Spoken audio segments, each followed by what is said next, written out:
कोल्हापुरात राहतोय म्हटल्यावर आई अंबाबाईच्या दर्शनाला जाणं खूप वेळा व्हायचं. पण आई अंबाबाईच्या काकड आरतीला जायची आमची खूप मनापासून इच्छा होती आणि ह्या वेळेला आम्ही ती इच्छा पूर्ण केली. मी आणि माझे मिस्टर सकाळी 4 वाजता उठून सगळी तयारी करून 5 वाजता काकड आरतीला जाण्यासाठी निघालो. पहाटे गाडीवरून जाताना खूप अशी थंडी वाजत होती, पण आम्ही कधी एकदा मंदिरात जातोय असं वाटत होतं.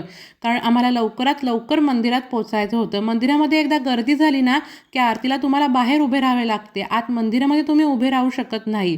त्यामुळे आम्हाला गाभाऱ्यामध्ये उभे राहण्यासाठी लवकरात लवकर मंदिरात पोचायचं होतं. मंदिरात गेल्यानंतर सगळ्यात पहिल्यांदा आम्ही आई अंबाबाईचे दर्शन घेतले. त्यानंतर तिथेच थोडा वेळ बसलो, कारण आरतीसाठी अजून एक 10 ते 15 मिनिटांचा वेळ बाकी होता.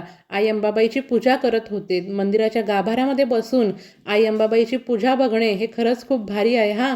तुम्ही एकदा नक्की काकड आरतीला या.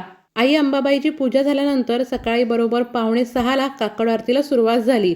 मंदिरामध्ये काकड आरती बघताना आपल्या मनाला एक वेगळी शांतता जाणवते आणि ही शांतता तुम्हाला इतर कुठेच मिळणार नाही. एक पॉझिटिव्ह एनर्जी जाणवते आणि हीच पॉझिटिव्ह एनर्जी म्हणजेच आई अंबाबाईचं अस्तित्व आहे. आरती झाल्यानंतर आम्ही पुन्हा बाहेर आलो. बाहेर येऊन मंदिर परिसरातील सर्व देवतांचे दर्शन घेतले. मंदिराला प्रदक्षिणा देखील घातली. तुम्ही विचार करा की पहाटेची वेळ आहे. नुकताच सूर्योदय देखील होत आहे. सूर्याची किरणे हळूहळू मंदिरावर देखील पडत आहेत आणि मंदिर परिसर उजाडत आहे. हे फिलिंग ना खरंच खूप भारी आहे. हे तुम्ही एकदा नक्कीच अनुभवा. यासारखे दुसरे सुख कशातच नाही. देवळामध्ये सकाळी अजिबात गर्दी नव्हती. त्यामुळे अजून खूप भारी वाटत होतं. खूप शांत वाटत होतं.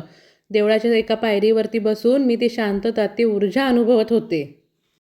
थोडा वेळ मंदिर परिसरात फिरून मंदिराच्या बाहेर पडलो. आता मंदिरातील हळूहळू सर्व दुकानं देखील उघडायला सुरुवात झाली होती. तऱ्हेतऱ्हेची फुलं, हार, वेण्या होत्या आणि गजरेवाले देखील आले होते. त्यामुळे मला गजरा घ्यायचा मोह आवरला नाही. गजरा घेतला. गजरा घेताना थोडंफार शूट देखील केलं. तेवढ्यातच मला आपले अलिबागचे सबस्क्रायबर भेटले. त्यांना भेटून खरंच खूप छान वाटलं. त्यांच्याबरोबर एक छानसा व्हिडिओ देखील घेतला, फोटोज घेतले. तर मग कसा वाटला तुम्हाला आजचा छोटासा व्हिडिओ?